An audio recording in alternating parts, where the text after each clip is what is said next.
Hey, thank you very much, Nadia. I'm at the Evelina Children's Hospital. I tell you, a really remarkable place. I'm here to meet a remarkable girl. This is Zoe. Morning, Zoe. How are you? Zoe actually couldn't do this 2 weeks ago. Morning to you as well, Mum and Dad. How are you, Katie? All right? Yeah, not too bad. Tell me a little bit about Zoe's condition. Zoe's got cerebral palsy. It predominantly affects her legs. She has lots of spasms.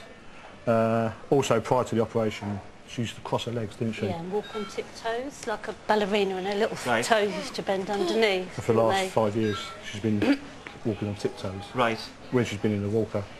And with Mr. Goff's help, he's lengthened her tendons. Right. And her feet are now at 90 degrees. Just got the plasters on for support for 4 weeks, and hopefully she'll be able to do a lot for herself. Like, and you're doing amazingly well, aren't you? Because you had this operation 2 days ago. Look at you on your feet. And someone told me, I think it was your dad or your mum, but they told me that you've got 2 brand new feet. And where did you get them from? Feet shop. From the foot shop? From the feet shop. And how much did you have to pay for them? £2. £2? Now that's what you call a bargain. This is gonna change your lives completely as well, isn't it? Yeah, it's going to make it a lot easier, and it means Zoe can do a lot more things for herself now. So rather than us having to do we're not before. going to be there forever, so she's got to do it for her. It's helping for her to get on in life when she gets older. Transferring from bed to walker to chair. And the whole thing I said in the beginning, that for the first time she can actually brush her teeth. You're going to give us a little walk then? Yeah. Yeah, go on then. Ready? Look at that. Well done. Well done, Zoe. Feet. No crossed feet, Zoe. Look at that. Fantastic. And this is the first time she's ever been able to do this, isn't it? It's it's miraculous, it really is. Feet, yeah. Well, Matt, that's what's happening down here. What an uplift. Matt, look at this. We can't get Zoe back into bed now. There's no stopping her. Fantastic girl. There are more than 2,000 organ transplants a year in the UK, and about 150 of them at Guy's and St Thomas's. That's around 3 a week. Phenomenal. In fact, transplants are now considered routine, but behind each and every one, there's an extraordinary human story.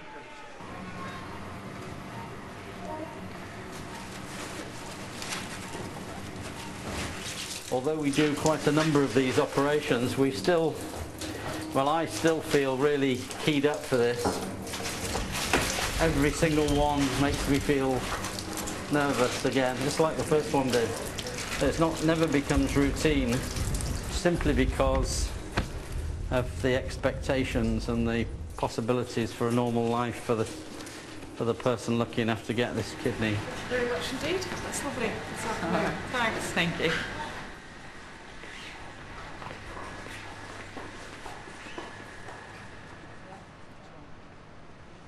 Donna is 17 years old. 4 years ago, she was a normal, healthy teenager. Then she got a sore throat. Her life has never been the same.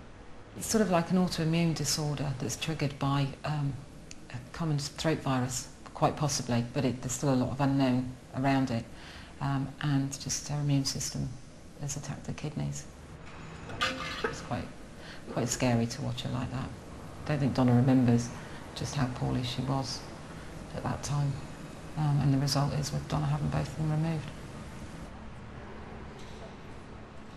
For the last year and a half, Donna has survived without her kidneys. She's got both of them at home, haven't you? Yeah, she's got, one's actually pickled in white vinegar in a jar for all to see. The other one's sliced up so you can see it through. She actually named both her kidneys. One was Rodney, one's Gilbert, after her consultant, who's Rodney Gilbert. It's not that gruesome, is it? It Looks a bit like a mouldy potato. But behind the good humour, there's a starker reality. Donna's body is now unable to produce urine. To stay alive, she relies on a 4-hour dialysis session 3 times a week to clean toxins and excess fluid from her blood. And she's tied to a strict dietary regime. I'm not allowed anything with phosphate in, potassium in, so I'm not allowed yogurts, potatoes, or if I have potatoes, they've got to be double boiled. I'm not allowed cheese, tomato, bananas, and then I'm not allowed anything with loads of fluid in because I'm only allowed 700 ml every day to drink. They try and make me eat loads of donuts to get all the calories in to keep our appetites up. So I'm sick of donuts. Her best hope is a donated kidney. Dr Gilbert, Donna's consultant at Southampton, actually explained the different routes that we had for Donna to have a transplant, and being a living donor was the one that I chose would be the most beneficial for Donna. Denise will be donating one of her own kidneys this afternoon. It just feels natural to give your daughter what she needs, and that's all really. I don't see it as a special gift. I know Donna will benefit from it, but it's like anything. If your child needs it, you do your best to give them what they need. I was happy that she was willing to give me a kidney. But all the way along, I've still said to her she doesn't have to. She can back out whenever she wants to. So I'm just grateful that she said she would. Once I'm in and I've been admitted, I'll give the ward a ring and speak to you and just let you know what's happening and when.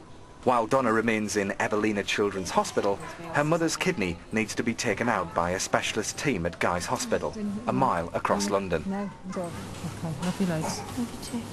Can you give me a kiss or not? All right, see you later. All right. It's the last time they'll see each other for 5 days. Donna's fine. Donna's really cool about everything, really excited.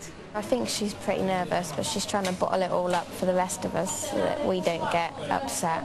Most anxious about not being there for Donna before she goes to surgery and when she comes back up.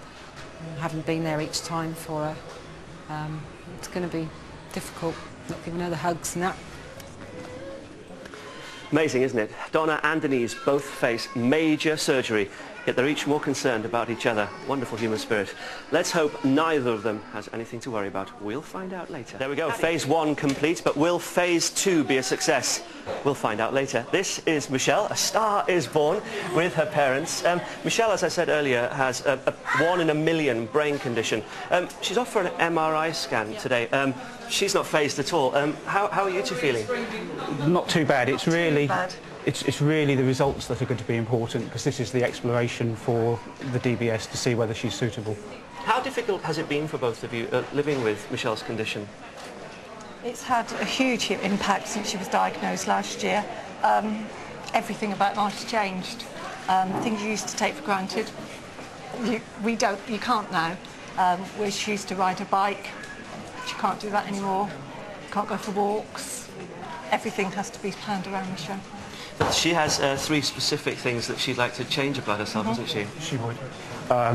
She'd like more movement in her jaw so she can eat properly, talk properly and swallow. Movement in her legs again, because her legs are very involuntary in the movements.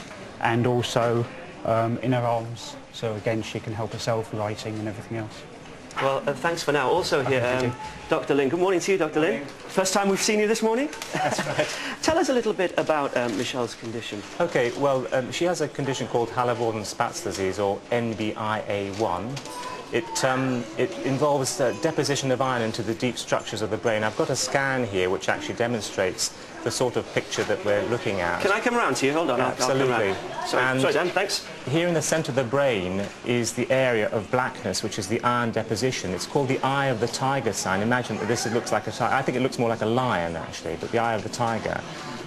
This will show it a little bit more clearly, the eye of the tiger here. Right, yeah, you really can see. And this blackness is the iron deposition. I expect that on Michelle's scan we're going to find this. This structure here outlined is the globus pallidus, and this is what we would hope to stimulate with 2 wires on either side. That's why they call it deep brain stimulation. Right. So we're looking to put the electrodes just here in the posterior quarter of the globus pallidus. So within a few millimetres, it's quite crucial to get this. This is only 4 millimetres wide by 16 millimetres long. And I'm expecting that, you know, provided there are no other reasons why we shouldn't go forward, and we've got other tests to do, including some psychological tests and other physiological tests. I'm hoping that this will calm down the system. It's like a turning down the volume control of these uncontrollable It could transform her life, is what you're saying? It could do. Now, it sounds very complex, though. I'm sorry, we'll have to leave it there with you, Dr. Lynn. We could talk about it forever. Absolutely. Parents a little bit nervous, but Michelle, you're all right, aren't you? Yeah? Yeah? Good stuff. Matt, it's over to you.